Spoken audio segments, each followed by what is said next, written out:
चलो नमस्कार नमस्कार हॅलो नमस्कार मित्रांनो, मी पवन देशपांडे तुमचं आपल्या यूट्यूब चॅनलमध्ये सहर्ष स्वागत करतो. तलाठी भरतीचं वातावरण जे आहे ते वातावरण सुरुवात झालेलं आहे. तलाठी भरती याच्यानंतर एमपीएससी मार्फत होणार एवढं 99.99% कन्फर्म झालेलं आहे. त्यामुळं आता भविष्यातली तलाठी भरती कधी होईल हा सगळ्यांच्या मनातला पहिला प्रश्न. जेव्हा कधी तुम्ही तलाठीचा कोणताही व्हिडिओ उघडता तेव्हा प्रत्येकाच्या मनामध्ये एक प्रश्न असतो की बाबा नेमकं तलाठी भरती कधी होईल.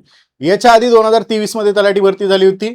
त्या भरतीमध्ये सुद्धा आपले भरपूर सारे रिझल्ट आपण आणले होते. ओके, पण 2023 पासून 2026 पर्यंत तब्बल 3 वर्षाचा कालखंड ओलांडला गेलेला आहे. त्यामुळं आता अपकमिंग भरती नेमकी कधी होईल, 3 वर्ष 4 वर्ष कधी, ऍक्च्युअल मध्ये जर पाहायचं झालं तर दरवर्षी या भरत्या झाल्या पाहिजेत.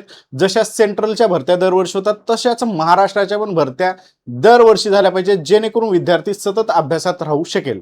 पण दुर्दैवानं महाराष्ट्रामध्ये एखाद्या डिपार्टमेंटची जाहिरात निघाली की कमीत कमी 2-3 वर्ष पुढे त्या डिपार्टमेंटची जाहिरात निघत नाही. ओके, हे दुर्दैव आहे आपल्या सगळ्या विद्यार्थ्यांचं.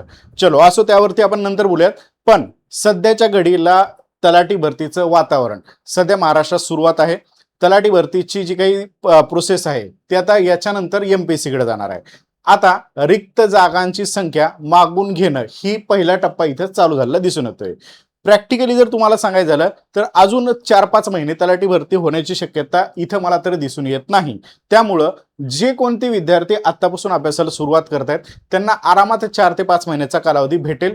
आणि जर अजून आपलं दुर्दैव असेल तर ही प्रोसेस एमपीएससी कडे गेल्यानंतर अजूनही लांबणीवर जाऊ शकते. त्यामुळं डोक्यामध्ये एक लक्षात ठेवा, कोणतीही एक पोस्ट काढायची हे डोक्यात घेऊन अभ्यासाला सुरुवात करायचं आहे. कारण तलाठीच्या मध्ये भरपूर साऱ्या परीक्षांचा अभ्यास हा ऑटोमॅटिकली आपला होत असतो. मग तोच अभ्यास आपण इतर परीक्षांसाठी वापरून देखील आपल्याला इतर डिपार्टमेंटच्या एक तरी पदाला गवसणी घालता आली पाहिजे. हे टार्गेट डोक्यामध्ये ठेवून अभ्यास सुरुवात करायला हरकत नाहीये. चलो, आजचा मेन पॉइंट, आजचं लेक्चर जे आहे ते पहिला दिवस नेमका कसा असला पाहिजे, आपला ॲटिट्यूड, आपला अप्रोच अभ्यासाबद्दलचा कशा पद्धतीने असला पाहिजे यावरती आजचं सेशन असणार आहे. आणि याच पद्धतीनं तुम्ही जर अभ्यास करत राहिला तर शेवटपर्यंत तुमच्यामधली पॉझिटिव्हिटी जी आहे ती शेवटपर्यंत टिकून राहणार आहे. ओके, 2 टप्प्यामध्ये आजचं लेक्चर मी विभागणार आहे. पहिला टप्पा तलाठी बद्दलची संपूर्ण ओळख करून देणार आहे मी तुम्हाला, म्हणजे पद, पात्रता, सगळं वेतन किती असतं, अभ्यासक्रम काय असतो हा भाग. आणि दुसरा पार्ट असणार आहे तो आजच्या व्हिडिओचा महत्वाचा घटक, पहिला दिवस नेमका कशा पद्धतीने असला पाहिजे, कशा पद्धतीने आपल्याला पॉझिटिव्ह राहता आलं पाहिजे. कारण सध्याचं वातावरण जर पाहिलं, कोणत्याही क्षेत्रातलं वातावरण निगेटिव्हिटीनं फुल टू भरलेलं आहे. त्यामुळं एखादी पॉझिटिव्ह गोष्ट बोलण्यापेक्षा जास्तीत जास्त विद्यार्थी किंवा माणसं हे निगेटिव्ह अप्रोच घेऊन कोणत्याही गोष्टीला सुरुवात करतात. तोच अप्रोच तुम्हाला इथं ठेवायचा नाहीये. हे जे मी बोलत आहे हे शेवटच्या टप्प्यात गेल्यानंतर तुम्हाला अधिक चांगल्या पद्धतीने क्लिअर होऊन जाईल. ओके, चलो तर स्टार्ट करूयात. मित्रांनो, तुम्हाला जर माझ्यासोबत तलाठी भरतीची प्रॉपर तयारी करायची असेल तर अगदी कमी फीसमध्ये तुम्हाला याची तयारी करता येते. ओके, टेक्स्टबुकनं एकाच फीसमध्ये तलाठीसारख्या सगळ्याच पदांची तयारी तुम्हाला करण्याची संधी दिलेली आहे. म्हणजे ना, आता सध्या लेटेस्टमध्ये तुम्हाला माहित आहे आजच त्या ठिकाणी कामगार आयुक्तालयाची जाहिरात पडली, त्याच्या आधी चौकीदारची जाहिरात पडलेली आहे आणि इतरही जाहिराती हळूहळू पडतीलच. मग या सगळ्या जाहिरातींचा वेगवेगळा अभ्यास करण्यापेक्षा एकाच फीसमध्ये सगळ्या परीक्षांचा अभ्यास तुम्हाला करता येतो. ओके, साधारणतः 1 महिन्याची घ्यायची गरज नाहीये इथं दिलेला असलं तरी सुद्धा. 3 महिन्याची फीस 529च्या आसपास आणि 1 वर्षाची फीस 1799च्या आसपास असते. ऑफरमध्ये या प्राइस अजून थोड्याफार कमी होतात. त्यामुळं नक्कीच हे ऑफरमध्ये किंवा या सिच्युएशनमध्ये सुद्धा घेऊ शकतात. नवीन माझी तलाठीची बॅच जी आहे ती अगदी बेसिक पासून, ज्या पद्धतीने मी हायकोर्टला फोकस केलं होतं त्याच पद्धतीने तलाठीची बॅच माझी सुरुवात होणार आहे येत्या 20 तारखेला. यामध्ये नगर परिषद, चौकीदार, कामगार विभाग ह्या सगळ्यांच्या अभ्यासक्रम मी कव्हर करण्याचा प्रयत्न करणार आहे. ओके, तर ज्या विद्यार्थ्यांना कनेक्ट व्हायचं असेल त्यांनी हा टेलिग्राम चॅनल डाउनलोड करा. या टेलिग्रामला पिन करून ठेवलेली असते लिंक, त्या लिंकवर क्लिक करून ऍप डाउनलोड आणि ऍडमिशन घेऊ शकतात तुम्ही. ओके, चलो तर सगळ्यात पहिल्यांदा आपण आपल्या मेन पॉइंटला सुरुवात करूयात. तलाठीचं नाव जे आहे ते आता एक नाव गोंडस दिलेलं आहे त्याला, ते म्हणजे ग्राम महसूल अधिकारी. ओके, असे बरेचसे पदांचे नाव आता अधिकारी या नावानं बदलले चाललेत, पण बाकी सगळ्या गोष्टी सेमच आहेत. काम, पगार, वेतन, सगळ्या अधिकार हे सगळ्या गोष्टी सेम आहेत. फक्त एक नाव जे आहे ते ग्राम महसूल अधिकारी इथं करण्यात आलेलं आहे. मग सगळ्यात पहिल्यांदा आपला पहिला टप्पा जो आहे ना तो हे पदाबद्दलची माहिती समजून घेऊयात. ह्या पदाची संपूर्ण माहिती समजल्यानंतर मग अभ्यासाचा पहिला दिवस कसा असला पाहिजे, पहिल्या दिवशी नेमकं काय करायचं आहे हा भाग मी तुम्हाला सांगणार आहे. सुरुवातीला सांगितल्या पद्धतीने 2 टप्प्यामध्ये. चला तर मग ठीक आहे. आता सगळ्यांनी ऐकलेलं असेल, सगळ्यांनी पाहिलेलं असेल इतर ठिकाणी की बुवा तलाठीची जवळपास 1700 पदाची जाहिरात येणार आहे. ओके, एकंदरीत जर पाहिलं रिक्त पदांची संख्या खूप जास्त आहे आणि त्या तुलनेनं ह्या जाहिराती कमी आहेत. माझ्या अंदाजानुसार ही जाहिरात ही 2,500 पदापर्यंत पडली पाहिजे किंवा 2,500 पदापेक्षा जास्त पडण्याची शक्यता नाकारता येणार नाही. त्यामुळे आपल्या डोक्यामध्ये 2,500चा आकडा ठेवूयात आणि अभ्यासाला जास्तीत जास्त चांगल्या पद्धतीने सुरुवात करायला हरकत नाहीये. Okay, yes sir. चलो, तर पहिली गोष्ट मी तुम्हाला सांगितल्या पद्धतीनं हे गट क च पद असतं. तलाठी हे गट क मधलं सगळ्यात बेस्ट पद जर कोणतं असेल, ओके, तर गट क मधलं सगळ्यात बेस्ट पद मला स्वतःला वाटतं तलाठी, कारण मी या पदावरती जवळपास 10 वर्ष ॲज अ तलाठी म्हणून मी काम केलेलं आहे. त्यामुळे इतर डिपार्टमेंटपेक्षा या ठिकाणी हे पद जे आहे हे काम करण्यासाठी चांगलं आहे. तुम्हाला फक्त व्यवस्थित काम करायचं आहे. कुटाने न करता काम केलं तर सगळ्यात बेस्ट पद मला हेच वाटतं. आणि विशेष गोष्ट मुलींसाठी सुद्धा तलाठी हे पद चांगलंच आहे असं मी नेहमीच सांगत असतो. त्यामुळं मुलांनी आणि मुलींनी एक टार्गेट ठेवून याचा अभ्यास करणं गरजेचं आहे. आता हे गट क च्या पदाचं नाव ग्राम महसूल अधिकारी केलं, जरी अधिकारी केलं तरी सुद्धा हे गट क मधलंच आहे.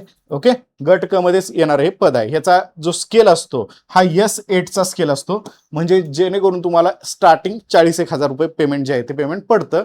8व्या वेतन आयोगानुसार हे पेमेंट अजून थोडंसं वाढणार आहे. ओके, चलो. आणि हे पद एवढं भारी आहे ना, ह्या पदाच्या बाबतीमध्ये मी तुम्हाला आधीच सांगून ठेवतो, या पदावरती भरपूर MPSC करणाऱ्या पोरांचा डोळा असतो. MPSC UPSC करणाऱ्या पोरांचा प्लॅन बी म्हणजे तलाठीचं पद असतं. त्यामुळं आपल्याला जर पहिल्याच अटेम्प्टमध्ये ह्या पदाला गवसणी घालायची असेल तर आपला अभ्यास हा टू द पॉइंट आणि प्रिशियस व्यवस्थित असला पाहिजे. आणि पहिल्या अटेम्प्टमध्ये पदाची ही पोस्ट काढणं काही अवघड गोष्ट नाहीये, तुमची पोस्ट ही निघू शकते. ओके, चलो सर, ठीक आहे. वेतन आता सांगितल्या पद्धतीनं तुम्हाला 40,000 पर्यंत महिन्याला वेतन पडत असतं. ओके, नंतर मग 8व्या वेतन आयोगानंतर नंतर वाढेलच हे पेमेंट. चलो, ठीक आहे. आता तुम्हाला प्राथमिक ओळख सांगितली मी. या पदाची परीक्षेची पात्रता, या परीक्षेचा निकष, ओके, तुम्हाला कदाचित दिसत नसेल हे स्क्रीनवर. पात्रता, निकष आणि एज लिमिट काय असते हे आपण पहिल्यांदा पाहूयात. जर तुम्ही याच्या पात्रतेमध्ये, निकषामध्ये आणि एज लिमिटमध्ये बसत असाल तर नक्कीच याची तयारी व्यवस्थित करायची आहे. आता हे पद असं आहे, याला MSCIT लागतं, पण जर तुमचं MSCIT झालं नसेल तर काय, तरी सुद्धा संधी असते तुम्हाला. जेव्हा माझं सिलेक्शन झालं होतं तेव्हा माझ्याकडे पण MSCIT नव्हतं. तर तुम्ही सिलेक्शन झाल्यानंतर 2 वर्षाच्या कालावधीत तुम्हाला हे MSCITचं कागद जे आहे ते तिथं जमा करायचं असतं. म्हणजे आता MSCIT नाहीये तर फॉर्म भरू शकतो का? येस, भरता येतो. आणि सिलेक्शन झाल्यानंतर ते 2 वर्षाच्या कालावधीमध्ये तुम्हाला MSCIT करून ते कागद तुमच्या आस्थापनेला देऊन MSCIT झाले असं सांगता येऊ शकतं. त्यामुळे लक्षात ठेवा, MSCIT नाही तर फॉर्म भरता येतो का? तर येतो, पण तुम्हाला पुढे 2 वर्षात द्यायचं असतं. जर दिलं नाही तर तुमचं एखादं इन्क्रिमेंट स्टॉप केलं जातं, तुम्हाला काही काढून टाकलं जात नाही. त्यामुळं MSCIT एवढी मोठी गोष्ट तुमच्यासाठी नाहीये. आणि सेकंड थिंग सर, पात्रता काय, तर कोणत्याही शाखेचा पदवीधर या पदासाठी पात्र असतो. कोणत्याही शाखेचा पदवीधर म्हणजेच YCMU मधून केलेला असेल तरी सुद्धा चालतं, कुठलीही डिग्री असेल तरी तुम्ही या पदाचा फॉर्म इथं भरू शकता. ओके, ही झाली तुमची पात्रता. एज लिमिट बद्दल सुद्धा तुम्हाला लक्षात ठेवायचं आहे.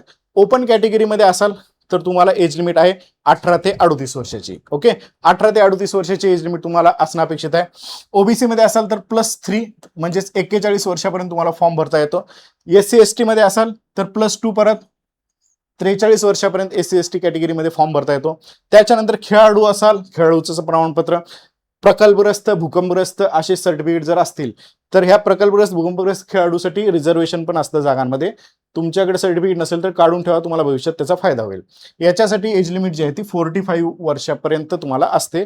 आणि पदवीधर अंशकालीन एक असतात त्याला 55 वर्षापर्यंत फॉर्म भरता येतो. ओके, तर नक्कीच तुम्ही जर ह्याच्या एज लिमिटमध्ये असाल तर तुम्हाला नक्की हे करता येईल. आणि एक्स आर्मीचे विद्यार्थी जर बघत असतील हे लेक्चर, तर एक्स आर्मीला माझं सांगणं आहे, मागच्या भरतीमध्ये सर्वाधिक एक्स आर्मी सोबतच सर्वाधिक गृहिणी या आपल्या क्लासचे आहेत. त्यामुळे तुमची अगदी बेसिक पासून तयारी करून घेण्याची जिम्मेदारी माझ्यावर आहे. बिंदास एक्स आर्मीचे विद्यार्थी माझ्यावरती ट्रस्ट ठेवून कनेक्ट होऊ शकता माझ्यासोबत. Okay, yes. आता सर, आता मेन गोष्ट आहे परीक्षेचा अभ्यास करायचा पॅटर्न कसा आहे. MPSC पॅटर्न नुसार मग कसे असू शकतो. आता 2 प्रकारचे पॅटर्नची शक्यता आहे. पहिला पॅटर्न जो आहे तो सरळ सेवेचा. ओके, फर्स्ट पॅटर्न आहे तो म्हणजे सरळ सेवेचा, जो की आपला नेहमी असतो तो. ओके, म्हणजे सरळ सेवेमध्ये 2च घटक, सरळ सेवेमध्ये फक्त 4च घटक असणार, त्याचा अभ्यास करायचा आहे. दुसरा पॅटर्न असू शकेल, कदाचित अजून यांच्याबद्दलची क्लॅरिटी नाहीये, तो म्हणजे आपल्या कंबाईन सारखा म्हणजे pre and mains, combine group BC ज्या पद्धतीने आहे प्री आणि मुख्य परीक्षा या पद्धतीने असणार. मग सर या दोघांमधला सुवर्ण मध्य काय? तर लक्षात ठेवा, सरळ सेवेमधून तुमचं कंबाईनचं pre and mains automatically clear होतंय. फक्त तुम्हाला जीएस मात्र अगदी तगडं करावं लागतं, कारण कंबाईनच्या प्रीमध्ये जीएस खूप तगड्या स्वरूपात विचारलं होतं. जीएस तुम्हाला परफेक्ट करावं लागेल. एवढं जीएस परफेक्ट करण्याचा प्रयत्न करा. मग सुरुवातीला लक्षात ठेवा, तुम्हाला सुवर्ण मध्ये ठेवूनच अभ्यास करावा लागेल. कंबाईनच्या संपूर्ण जीएसचा अभ्यास जर करायला लागलो तर तुम्हाला खूप जास्त वेळ जाईल विषयांसाठी. मग मॅथ रिझनिंग असेल किंवा मग आणखीन मराठी इंग्रजी असेल, या विषयाला तुम्हाला कमी टाइम भेटेल. त्यामुळे जर असं सुवर्णमध्ये जीएसला ना थोडंसं आमचे शिक्षक तुम्हाला त्याच पद्धतीने शिकवणार जीएस, जेणेकरून तुम्हाला कंबाईनलाही फायदा होईल आणि त्याच पद्धतीने सरळ सेवेलाही फायदा होईल. मग सर आता मी तुमच्याकडून कोणत्या पद्धतीने तयारी करून घेणार आहे? मी तुमच्याकडून तयारी करून घेणार आहे सरळ सेवेच्या पद्धतीनं, ज्यामध्ये तुमचं बऱ्यापैकी कंबाईन जे आहे ते कंबाईन व्यवस्थित क्लिअर व्हायला पाहिजे. म्हणजे अचानक भयानक जर एमपीएससीनं कंबाईनच्या पॅटर्न करायचं म्हणली तर हा अभ्यास केलेल्या विद्यार्थ्याकडं 1 महिन्याच्या आतमध्ये पुढचा कंबाईन 1 ते 1.5 महिन्याच्या ह्याच्यामध्ये कंबाईनचा अभ्यास कव्हर व्हावा, या पद्धतीने आपलं प्लॅनिंग असणार आहे. ओके. मग सर सध्याच्या घडीला अभ्यासक्रम काय लक्षात ठेवायचा? सध्याच्या घडीला 4 घटक अभ्यासक्रमासाठी लक्षात ठेवायचे आहेत. मराठी व्याकरण, आतापर्यंत टीसीएस परीक्षा घ्यायचं ते अगदी तद्दन फालतू परीक्षा राहायची मराठी व्याकरणाच्या बाबतीत, कारण 65 प्रश्न राहायचे. कोणत्याही पोराला आउट ऑफ मराठीमध्ये मार्क पडायचे. पण एमपीएससी कडे पेपर गेला, एमपीएससी ही मराठी अगदी खतरनाक लेवलची विचारते. तुम्ही एमपीएससीचे पेपर जर पाहिलात कंबाईनचे मेन्सचे, तर तुम्हाला मराठी काय असतं हे कळेल. टीसीएस वाल्यांना काही मराठीचं काहीच कळत नव्हतं. कुठलेही कसलेही प्रश्न एकच लेवलचे 4-4, 5-5 प्रश्न सेम. एमपीएससी मात्र सगळ्याच टाईपची तयारी तुमच्याकडून करून घेणार आहे. त्यामुळे मराठी तुम्हाला परफेक्ट बनवावं लागणार आहे एमपीएससी साठी. हा सिलेबस आहे. हा नंतर मी डिकोड करून सांगेन तुम्हाला. अंकगणित, बुद्धिमत्ता, इंग्रजी, सामान्य, हे सगळ्यांचे 25 प्रश्न 50 गुण अशा पद्धतीचा पॅटर्न असतो आणि यावरतीच पहिल्यांदा आपल्याला जास्त फोकस करून अभ्यास करायचा असणार आहे. ओके. Yes sir. चलो, हे सगळं झालं. आता माझ्याकडून तुमच्याकडून ओळखच्या बाबतीत झालं. आता मेन गोष्टीकडे मी वळतो.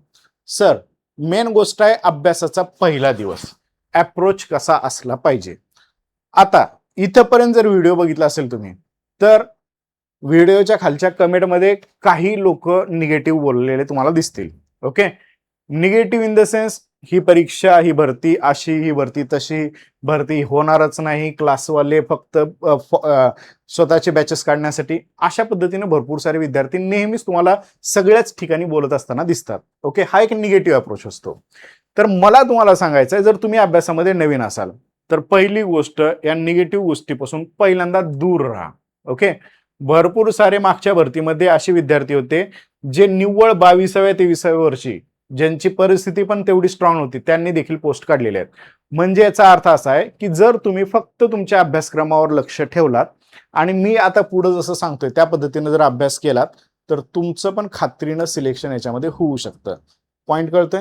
त्यामुळं आता याच्या पुढं सर आज परीक्षेचा अभ्यासाचा माझा पहिला दिवस आहे, तर मी काय काय गोष्टी केल्या पाहिजेत यावरती सगळ्यात पहिल्यांदा मी तुम्हाला माहिती सांगणार आहे. ओके. तर अभ्यासाला सुरुवात करताना पहिला दिवस कसा असावा? पहिली गोष्ट, पॉझिटिव्ह अप्रोच ठेवूनच अभ्यासाला सुरुवात करायचं आहे. Okay. Point number 1, positive approach ठेवूनच. जर तुमच्या मनामध्ये जर हे जर गोष्टी आल्या, अरे यार भरत्या म्हणजे फिक्स्ड भरत्या असतात, ओके, गरीबाच्या पोरांनी अभ्यास करून फायदा नाही, ह्या 2-3 गोष्टी तुम्हाला ऐकायला आरामात भेटतात जेव्हा तुम्ही अभ्यासाला बसता. आणि ह्या गोष्टी सांगणारा कोण असतं माहित आहे? या गोष्टी सांगणारा एकच व्यक्ती असतो, तो म्हणजे भरपूर एक्झाम देऊन पास न होता फर्स्टेड झालेला आहे आणि आता त्याच्याकडे दुसरा अभ्यासला, म्हणजे दुसरा जर अभ्यास करत असला तर त्याला डिस्टर्ब करण्यासाठी अशा गोष्टी तुम्हाला हमखास बोललेल्या भेटतात. ओके. या गोष्टीपासून तुम्ही जर लांब राहू शकले तर तुम्ही जिंकले. ओके. इवन तुमची पोस्ट निघाल्यानंतर सुद्धा तुम्हाला डिस्टर्ब करणारे भरपूर जण असतात. ज्या दिवशी माझं सिलेक्शन झालं, नुकताच मी म्हणजे जॉब करून वापस आलो आणि सकाळी रिझल्ट लागला आणि दुपारी मी माझ्या एका अशाच मित्राला भेटलो. म्हणजे तो ऍक्च्युली मित्र नव्हता, ओळखीचा होता. त्यावेळेस भेटल्यानंतर आनंद होता मनामध्ये की सिलेक्शन झाले काहीतरी, चलो आता आपलं काहीतरी बदलणार. पण त्याच वेळेस एक मित्र भेटला, तो म्हणला की अरे तू जी भरती दिला होता ती भरती कॅन्सल झाली. ओके. ती भरती पूर्ण रद्द झाली आणि परत पेपर होणार. 2015-16चा टाइम होता तो.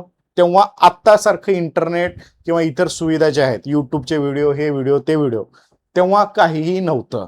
लिटरली 2020 नंतर जास्तीत जास्त हे युट्यूबच्या बाबतीमध्ये किंवा इतर जे ऑनलाईनच्या बाबतीमध्ये हे सगळे विद्यार्थ्यांना कळायला लागलं, पण त्याच्या आधी काही नव्हतं. त्यामुळं मला पहिल्यांदा फील झालं किंवा पोस्ट निघाल्यानंतर सुद्धा मी एवढा निगेटिव्हिटीमध्ये गेलो, बापरे म्हणलं, सगळ्यांना सांगून तर झाले, आता काय होणार माझं. ओके, जर हे पोस्ट निघाल्यानंतर परेशानी होऊ शकते एखाद्याचं बोलणं ऐकल्यावर, तुम्ही तर आता नवीन विद्यार्थी आहात, तुम्हाला जर एखाद्या निगेटिव्ह जर गोष्टी सांगितल्या तर तुम्ही त्या गोष्टीवर फोकस करून तुमचा मेन अभ्यासापासून लांब राहू जाऊ शकता. त्यामुळे प्रयत्न करा पॉझिटिव्ह अप्रोच ठेवून मला या भरतीमध्ये कोणतेही ना कोणते एक पोस्ट काढायचे आहे. हे माझ्याकडे वर्ष आहे, हे माझ्याकडे 2 वर्ष आहेत, ह्या वर्ष 2 वर्षामध्ये माझं सिलेक्शन झालं पाहिजे, अशा पद्धतीचा अप्रोच ठेवून फक्त अभ्यासावर जर लक्ष दिलात तर नक्कीच तुमचं सिलेक्शन होऊ शकतं, याच्याबद्दल मी गॅरंटी देऊ शकतो तुम्हाला. ओके, दुसरी गोष्ट, सिलेक्टेड कॅन्डिडेट किंवा यशस्वी व्यक्तींच्या अनुभवातून किंवा हुलकावणी दिलेल्या मित्राचं थोडक्यात. ओके, आता दुसरा पॉईंट मी तुम्हाला एक्सप्लेन करतो. तुमच्या आजूबाजूला 2 प्रकारची व्यक्ती असली पाहिजेत. पहिला व्यक्ती जो सिलेक्टेड कॅन्डिडेट आहे. आता तुम्ही नवीन आहात, सिलेक्टेड कॅन्डिडेट तुमच्या आजूबाजूला कोण नसेल तर मी आहे तुमच्यासोबत कायम, जो की सिलेक्शन झालेला आहे, या पदावरती काम पण केलेलं आहे आणि तुम्हाला सतत पॉझिटिव्ह गोष्टी सांगत राहणारा एक तर तुमचा मित्र तुमच्या आजूबाजूला असला पाहिजे. हा काय करतो माहिती आहे, हा मित्र तुम्हाला नेहमीच सतत काही ना काही पॉझिटिव्ह, अरे कर अभ्यास, अरे आली बघ भरती, अरे कर लवकर, अशा पद्धतीनं तुम्हाला ना प्रत्येक वेळेस सांगत असतो. त्यामुळे तुम्ही अभ्यासाला जास्त लागता. दुसरे एक प्रकारचे व्यक्ती असतात ज्यांचं थोडक्यात यश गेलेलं आहे, 1 मार्कानं 2 मार्कानं हुकलेले जे विद्यार्थी असतात, या व्यक्तींचं सतत मार्गदर्शन घेत राहायचं आहे. हे 1-2 मार्कांना जे थोडंफार राहिलेत ना पोस्ट, ते पोरं सुद्धा एकदम तो पेटलेला हे असतो, काय म्हणतात, मशाल असते ती. अशा पेटलेल्या मशाली सोबतच तुम्ही अभ्यास जर केलात तर त्या मशाली तुम्हाला सतत अभ्यासाला म्हणजे काय करतील, प्रोत्साहित करतील आणि तुम्हाला देखील त्यांच्या संपर्कात अभ्यास करावा वाटेल. ओके, माझ्या लाईफमध्ये हे दोन्ही प्रकारचे व्यक्ती होते, सिलेक्टेड पण होते. ओके, सिलेक्टेड व्यक्ती तुम्हाला तेवढा वेळ देणार नाहीत, कारण त्यांनी सिलेक्ट झालेले असतात, त्यांचं काम असतं आणि ते तुम्हाला कायम सतत मदत नाही करणार. पण हा जो दुसऱ्या प्रकारचे आहेत, जे थोडक्यात हुकलेले आहेत आणि त्यांच्या समोर जिद्द आहे, असे मात्र तुम्हाला सतत मोटिवेट करत राहतील. अशा व्यक्तींच्या सोबत जास्तीत जास्त राहायचा प्रयत्न करा. ना की 5-6 वर्ष झालेत, 7-8 वर्ष झालेत, अजून एकही परीक्षा पास होऊ शकला नाहीये, पण तो जो नेहमी तुम्हाला निगेटिव्ह सांगत राहील, अशा व्यक्तींपासून कृपया दूर राहा.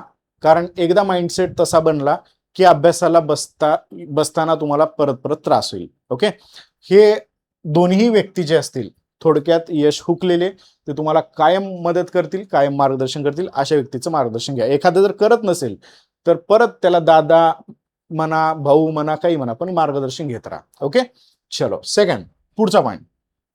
नाहीच भेटले तर मी आहे ना तुमच्यासोबत, मी तुम्हाला सांगत राहीन सगळ्या गोष्टी. ओके, याच प्रयत्नात यश मिळवणार असा अभ्यास तुमचा पहिल्या दिवशी अभ्यासाला बसताना असला पाहिजे. अभ्यास वही उघडलोय, एकदम कडक पद्धतीने सगळं माइंडसेट तयार आहे आणि स्वतःला सांगायचं कोणत्या हालतीमध्ये मला 4च घटक व्यवस्थित करायचे आहेत, मला कंबाईनचेच घटक व्यवस्थित करायचे आहेत आणि मग हे व्यवस्थित एवढा भारी करणार, मी अभ्यास करणार, रिव्हिजन करणार, त्याचं मनन करणार, त्याच्या टेस्ट सोडवणार, कंटिन्यू 24 तास हा माइंडसेट याच पद्धतीनं विचारसरणी ॲनालिसिस सतत ठेवायचं आणि कोणत्या हालतीमध्ये मला या परीक्षेमध्ये पास व्हायचं आहे हे स्वतःला सांगत राहायचं. हे जेवढं तुम्ही मॅनिफेस्ट कराल तेवढं तुम्हाला फायदा याचा नक्की होणार आहे. त्यामुळं हे स्वतःला सांगत राहा की मला या भरतीमध्ये सिलेक्शन आणायचंच आहे. ओके, त्याच्यानंतर जो अभ्यास कराल, आता पहिला दिवस आहे तुमचा अभ्यासाचा, आज अभ्यास काय केला तुम्ही, मॅथ रिझनिंगचा एखादा टॉपिक, दिशाबोध हा टॉपिक केलात, हा दिशाबोध टॉपिक केला तर त्याचं ॲनालिसिस करा. यार मला दिशाबोध कळलाय का, डावीकडे वळायचं, उजवीकडे वळायचं, 90 डिग्रीचा अँगल, पायथागोरस कुठं वापरायचा आहे, ओके, सावली कोणत्या बाजूला पडते, हे सगळे व्हिज्युअलायझेशन मी करू शकतो का, अशा पद्धतीचं ॲनालिसिस टॉपिक वाचल्यानंतर प्रत्येक टॉपिकवर तुम्हाला करता आलं पाहिजे. ओके, सायन्सचा एखादा टॉपिक वाचलाय तुम्ही, आहारशास्त्र वाचलाय, आहारशास्त्रामध्ये कोणते घटक आहेत, काय घटक आहेत, मग ह्या आहारानं काय होतं, कोणतं विटॅमिन कमी पडलं, कोणता आजार होतो, कोणत्या विटॅमिनच्या अधिक्यानं, हे सगळं ॲनालिसिस तुमचं मनामध्ये तयार राहिलं पाहिजे, मनामध्ये तयार करता आलं पाहिजे, बोलता आलं पाहिजे. ओके, आणि सगळ्यात इम्पॉर्टंट गोष्ट मी तुम्हाला 5वी सांगतोय, तुमचं जे प्लॅनिंग आहे अभ्यासाचं, ते अभ्यासाचं प्लॅनिंग लक्षात ठेवा. अभ्यासाचं प्लॅनिंग भरपूर विद्यार्थी करत असताना मोठमोठे प्लॅनिंग करतात. मोठमोठे प्लॅनिंग केलात तर ते प्लॅन सक्सेस होत नाहीत. म्हणजे काय सर? म्हणजे असा, जेवढं मोठं प्लॅनिंग कराल तेवढं तुमच्यामध्ये आळस येईल. मंथली प्लॅनिंग करायचंच नाही. काय करायचं नाही? मंथली प्लॅनिंग करायचं नाही. वीकली प्लॅन करा. वीकली प्लॅनचं कसं होतं, त्याचं अनालिसिस करणं पण सोपं जातं. मी या आठवड्यामध्ये मॅथचे 4 टॉपिक संपवणार, या आठवड्यामध्ये इंग्लिशचे 2 टॉपिक संपवणार, मराठीचे 6-7 टॉपिक संपवणार. हे टॉपिक व्यवस्थित लिहा वीकली. म्हणजे आठवड्याला चल बाबा माझा अभ्यास झालाय का आठवड्याचा हा कंप्लीट, हा अनालिसिस करता येणं सोपं असतं. आणि आपल्या ह्याच्यामध्ये प्लॅनिंगमध्ये फ्लेक्झिबिलिटी ठेवायची. फ्लेक्झिबिलिटी म्हणजे मी सकाळी 8ला उठणार, 8 ते 10 मॅथ करणार, 10 वाजता मी 10 मिनिटाचा ब्रेक घेऊन चहा पिणार. असे बावळट प्लॅनिंग नाही करायचे. असे बावळट प्लॅनिंग केलेले आहेत भरपूर विद्यार्थ्यांनी, ते पाळलंच जात नाही आणि पाळलं नाही गेलं की त्याचं फ्रस्ट्रेशन येतं. त्याच्यामुळे असं कधीच नाही. मी दिवसभरामध्ये हे 2 विषय, हे 2 टॉपिक, हे 3 टॉपिक मी संपवणार आहे, खाऊन टाकणार आहे, त्याचं अनालिसिस करणार आहे, असं प्लॅनिंग ठेवा. ओके. हे 10 मिनिटाला मी उठेन, 12 वाजता मी जेवायला जाईन, 1 वाजता मी परत बसेन, 4 वाजता चहा प्यायला, हे अनसक्सेसफुल प्लॅनिंग असतात. त्यामुळे तसले प्लॅनिंग करायचे आणि मंथली प्लॅनिंग तर नाहीच करायचं. वीकली प्लॅन करा. वीकली मला एवढे एवढे टॉपिक संपवायचे आहेत, माझ्याकडे सगळा इंडेक्स तयार असला पाहिजे आणि ते इंडेक्स मी किती दिवसात संपवेल असं प्लॅनिंग बनवायला सुरुवात करा. गॅरंटेड सांगतो, हे प्लॅनिंगचं मला गोष्टी ना जवळपास स्पर्धा परीक्षेच्या 1 वर्षानंतर कळलं होतं. तुम्हाला पहिल्याच दिवशी जर कळलं तर तुम्ही कदाचित पहिल्याच अटेम्प्टमध्ये परीक्षा पोस्ट आहे ती पोस्ट काढू शकाल. ओके. तर ह्या सगळ्या गोष्टी लक्षात ठेवा आणि हे तुम्हाला जर सक्सेस व्हायचं असेल तर गरजेचं आहे. पॉझिटिव्ह ॲटिट्यूड, 100% पॉझिटिव्ह मित्र तुमच्या आजूबाजूला चर्चा करणारे असलेच पाहिजेत. ऑनलाईन क्षेत्रामध्ये भरपूर अननोन मित्र असतात, अजिबात त्यांना बोलून वेळ वाया घालू नका. अननोन मित्र मैत्रिणी तुम्हाला घातकच असणार. ओके. त्यामुळे ऑनलाईन जे जमलेले मित्र आहेत त्यांच्यापासून लांब राहा. जे प्रत्यक्ष भेटून चांगले मित्र आहेत अभ्यास करणार त्यांच्या सोबतच राहा. ओके. तर ह्या गोष्टी ज्या विद्यार्थ्यांना कळल्या असतील त्यांनी आजपासूनच पहिला दिवस अभ्यासाचा समजा आणि छान पद्धतीने अभ्यास करा. ओके. बाकी मी परत सांगेन तुम्हाला की माझ्यासोबत तयारी करायची असेल तर तुमच्यासाठी आपण ही बॅच घेऊन आलेलो आहोतच. ओके. या बॅचची फीस पण काही जास्त नाहीये. जवळपास इथं एक कोड असतो पवन50 हा कोड असेल. ओके. कोड वापरता येत नसेल तर सरळ डायरेक्ट टेलिग्रामला जा. टेलिग्रामला जाऊन तुम्ही तिथून लिंकवर क्लिक करू शकता. ओके. जे विद्यार्थी आपले आहेत त्यांनी पवन15 हा कोड वापरा कॅपिटल मधला, म्हणजे या फीस मध्ये आणखीन थोडंफार कन्सेशन तुम्हाला भेटून जाईल. ओके. चलो तर थँक्यू. होप सो तुम्ही कंटिन्यू अभ्यास करत राहाल आणि यावर्षी कोणत्या हलतीमध्ये पोस्ट कराल. ओके. चलो भेटू. जय हिंद, जय महाराष्ट्र. बाय.